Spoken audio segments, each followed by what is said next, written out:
Hello. நம்மளாம் என்ன பண்ணுவோம்னா, நகர சைடுலாம் காய்கறி எல்லாமே விலை கொடுத்து தான் வாங்குவோம். முருங்கை மரம், வாழைக்காய், தேங்காய் அப்படின்னு எல்லாத்தையுமே விலை கொடுத்து ஒரு காசு சம்மந்தமான வாழ்க்கை தான் வாழ்ந்துட்டுருப்பான். ஆனால் கிராமத்தில் அப்படிப்பட்ட வாழ்க்கை இல்லை. இங்கே பாருங்களேன், ஒரு முருங்கை மரத்தில் எவ்வளோ காய் கிடக்கு. அந்த காயெல்லாம் அந்த வீட்டுக்காரங்க அவங்க யூஸுக்கு போக, அந்த ஊரில் அவங்களுக்கு தெரிஞ்சவங்க சொந்த பந்தம் அவங்களுக்கும் கொடுப்பாங்க. அதனால் அவங்களுடைய பந்த பாசமும் அதிகமாகும். இதே மாதிரி முருங்கைக்காய் எல்லாமே இவங்க கொடுக்குறனாப்பெல்லாம் அவங்க வீட்டில் தோட்டத்தில் ஏதாவது சொலையிற கொடுப்பாங்க. அப்படிங்கும்போது இவங்களுக்குள்ள உறவு தான் அதிகமாகுமே தவிர எந்த காசு பணம் செலவு வராது. அப்படிப்பட்ட வாழ்க்கை எல்லாமே வாழணும்னா அது வில்லேஜில் மட்டும்தாங்க முடியும்.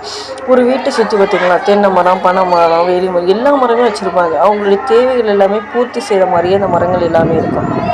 அப்படிப்பட்ட மரங்களை அவங்க தேடி தேடி வளர்க்காங்களே இல்லையோ, அந்த மரங்களும் அவங்க தேவைக்கு ஏற்றாப்புல நல்லபடியாக வளருது.